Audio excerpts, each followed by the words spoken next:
guys, welcome to Soul Therapy.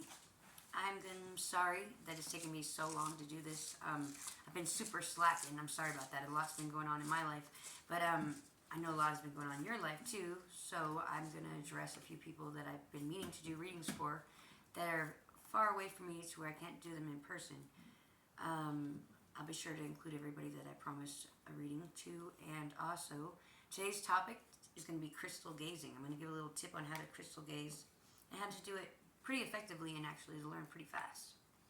Right now I'm just straightening the cards. I'm going to flip my hourglass. Isn't that awesome? Okay. Anyways, so yeah, the first person that I'm going to address is for Sam. And let's see what's going on with Sam.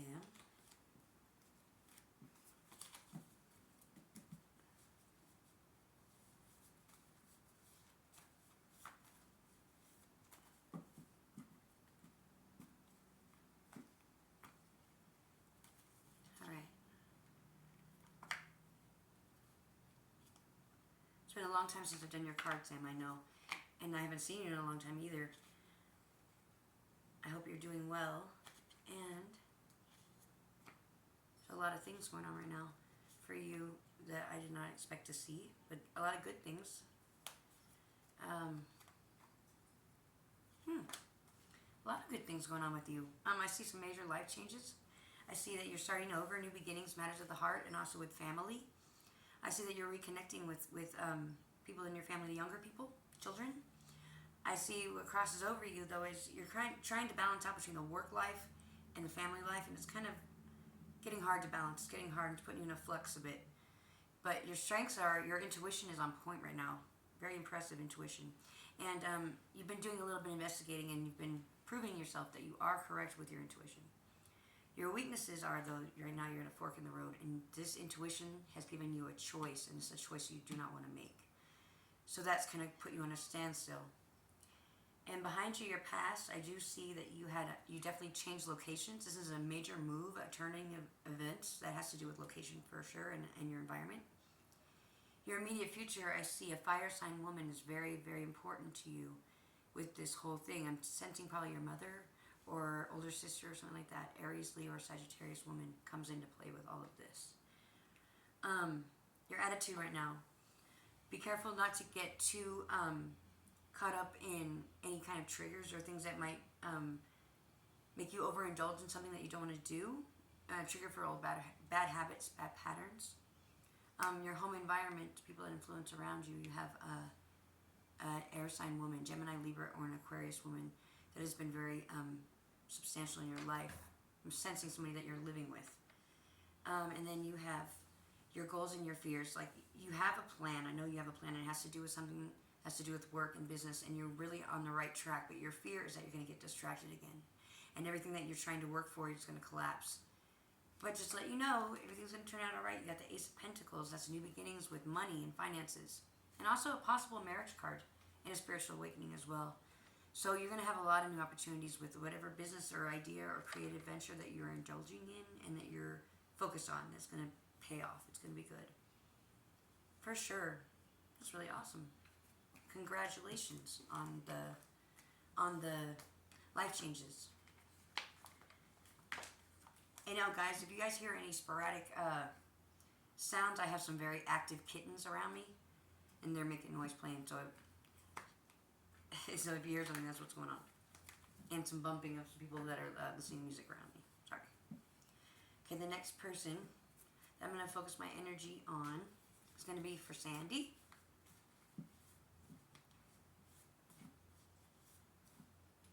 Again, I apologize for the delay, guys. Better late than never, right? Maybe it's right on time. You never know.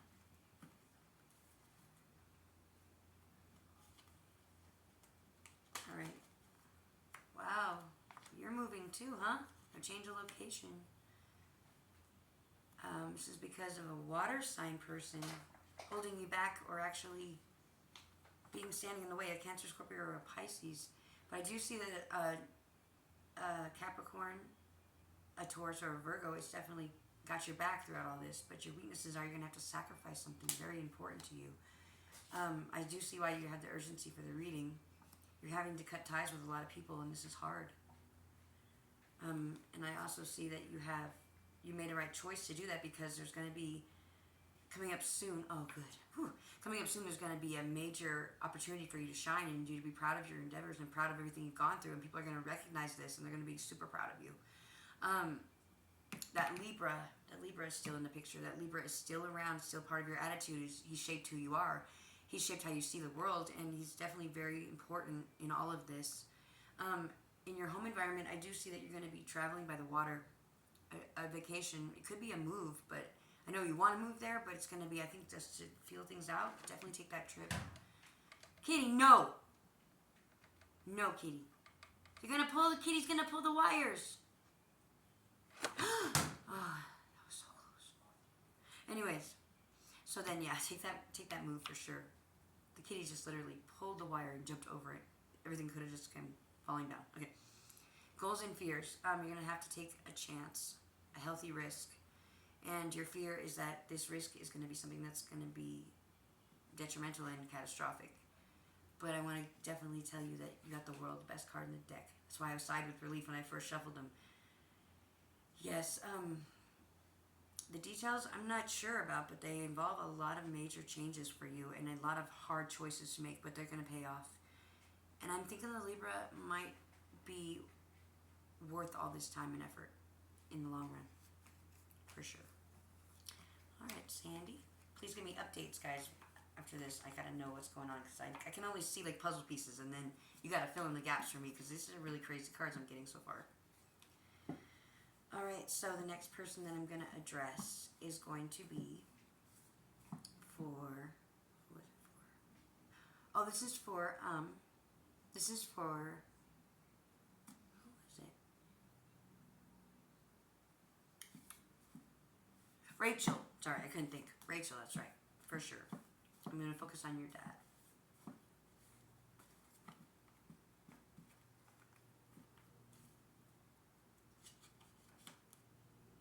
So you've been working pretty hard.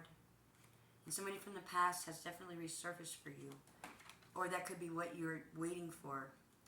I do see that your father has some sort of involvement in something that can give you a head start, like some sort of money or some sort of like an investment or something that has to do with putting money away for you or something like that you may inherit or that he may give you or that along those lines. But I see that you feel as though you're waiting for the arrival of something and you're not sure why you're waiting anymore and you're almost about to give up, but you still keep on trying and you keep on putting all your effort and all your hard work into it.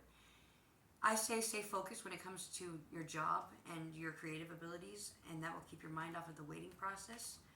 But I do see that the whole conflict that happened with you was the past and the best is yet to come. But the whole issue has to do with safety. Wherever you're at right now, I feel as though you're not feeling like you're safe. So I'm saying 1, 2, 3, 4, 5, 6, 7 months from now, you're going to be very well established, and this is going to be after a major thing happens with your father. I don't know if he's sick or if something's going on with him, but he's going to have you taken care of. And I'm thinking that is when the thing you're waiting for will happen in your life. Because it will be when you're ready. And right now, I don't think you're ready to handle both of these things at once. But I see a lot of great cards in your future, and I see a lot of hard work paying off. But there's this waiting that you got to get through the waiting. And it's not an easy process. And it's a karmic debt that must be paid. And I do believe that you handling it maturely will pay off. I do. I really do. I'm sorry for what you were going through, my friend. All right. And let's see. Oh, Kelly. This is for Kelly. Another person I haven't done cards for a long time. Hope you're doing all right.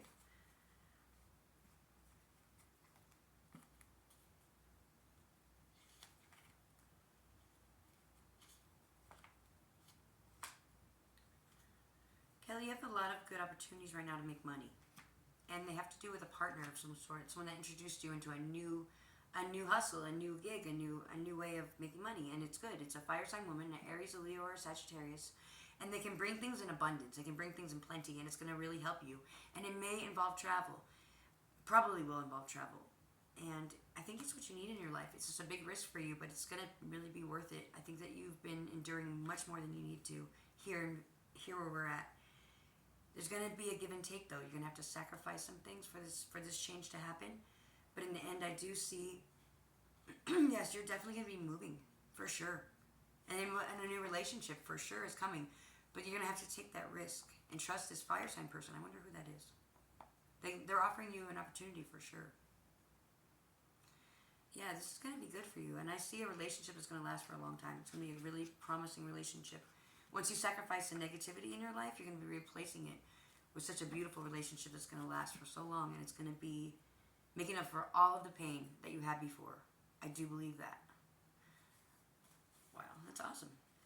Oh yeah, the sacrifice though. It's going to be a lot. And it's going to be risky, but it's going to be worth it. Alright, so I'm going to do one last card spread. This is for Pablo. And this is going to be the last reading. And then I'm going to do a little tip on crystal gazing.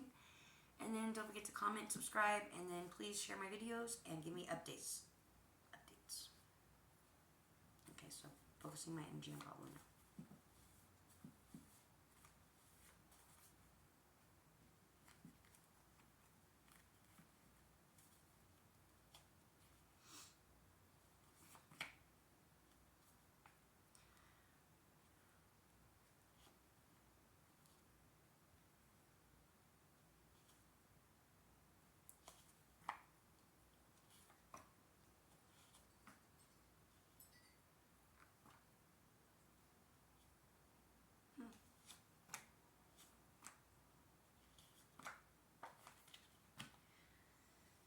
Alright, there's some mixed cards here for sure. Definitely a lot going on with this. I see that there's a situation with an air sign child or air sign person younger than you. You got the Page of Swords, a Gemini, a Libra, an Aquarius child. And the situation has to involve with what holds you back with this is it had to do with the situation where there was a lot of love, like falling in love really fast, crossing over that. So it had to do with things happening so fast you couldn't even grasp them, and it happened over the air sign child, if that makes sense. And then in your strengths position, you have an Aries or Aquarius, a Libra, or a Gemini, a Queen of Swords that's got your back. It's been very supportive throughout everything.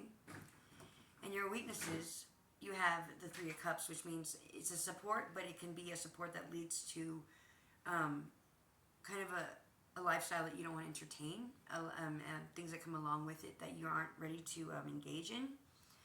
And behind you, your past, you had an intuition, you had a gut feeling, and you trusted it. And you followed it, and you found yourself in the immediate future of a fork in the road, a choice that needs to be made as well. And it's not just a choice based on your intuition, it's a choice based upon all the other factors. And I do see that in your attitude position, you're in a position you're helping somebody out, you're welcoming your home, you're being very much in control of your environment. It's Three of Pentacles.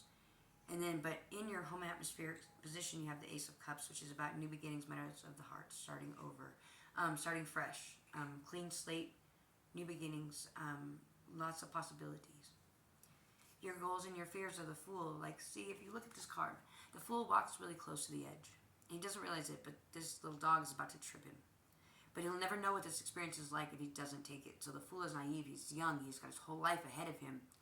But he has to take that risk and walk close to that edge, and that's what this card is representing in your goals position. You want to take a chance.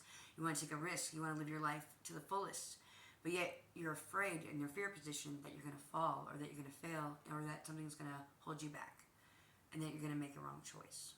In the end, I'm going to say that as a karmic debt, you got the Hangman. This is a sacrifice card. But because the sacrifice is handled so wisely, you're rewarded. You're rewarded very, very much so with a lot of abundance and prosperity and love. Because as a personal reference, I got the Nine of Cups, which means things in plenty, matters of happiness, joy, contentment, fulfillment. Just be careful not to overindulge in that and not to take it for granted when you have it. So those are the cards, guys. Very intense card readings for people.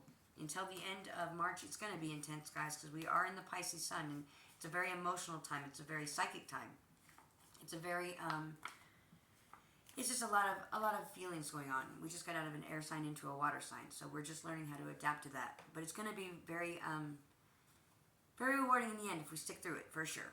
Especially with this new sign of the rabbit. So let's just keep on riding. All right, you guys. Now I'm going to tell you a little something that I learned about crystal gazing. If you want to channel, the crystal ball is a beautiful tool to use. I like to use it to contact the deceased. I like to use it to see the future. Sometimes I may not like what I see, but it definitely does not lie to you. It definitely will tell you what it wants to tell you. And there's a trick to it if you want to know how to get right into the crystal gazing and to see the visions. So I recommend starting off with a black bowl, fill it with water, turn off all the lights around you, put the candle directly in the middle of the bowl, and then gaze into the reflection of the candle into the water. Now, it's good to have a piece of paper beside you, and if you can't see what you're writing, it's fine. It's kind of like look in there and write down what you see. It's the way I do it, the way I started doing it. And the thing that's cool about it is at first, you're just going to have crazy, absurd, bizarre things pop in your head. Just write them down. They may not make sense now, but they will later. But then after you learn to do it a little bit more actively, you're going to start to see that water start to transform into a movie picture, like a screen, and it's going to start to be moving, and you're going to look right through it. Now, when you start to get better at it, you can get a crystal ball, and when you look into the crystal ball, the key is to look at it like a 3D picture. Don't look at it, don't look in it, but look through it. Look at the reflection of a candle flame that's right beside it, and look at that candle flame into the crystal ball, and make sure that it's the only source of light that you have. And you watch how cool your little crystal ball will definitely transform before your eyes. Now, I recommend you do this after you've charged your crystal ball underneath the full or the new moon. You can also use a little salt to make sure that it's cleansed and that it's safe in like a protected way. And then to make sure that you thank the angels or the deities when you're done for showing you these insightful visions. And whenever you write them down, it may not make sense at the time, but you watch how much it checks out. It will definitely make sense to you later. This is also the greatest tool when it comes to speaking to somebody that's passed away, because you can see them, and this is the tool that they use in the afterlife to contact us. So crystal gazing is one of my favorite tools for divination, and I hope that you guys find it just as interesting as I do and just as helpful as I do. So please comment below, and I want updates, and thank you for watching Soul Therapy, guys.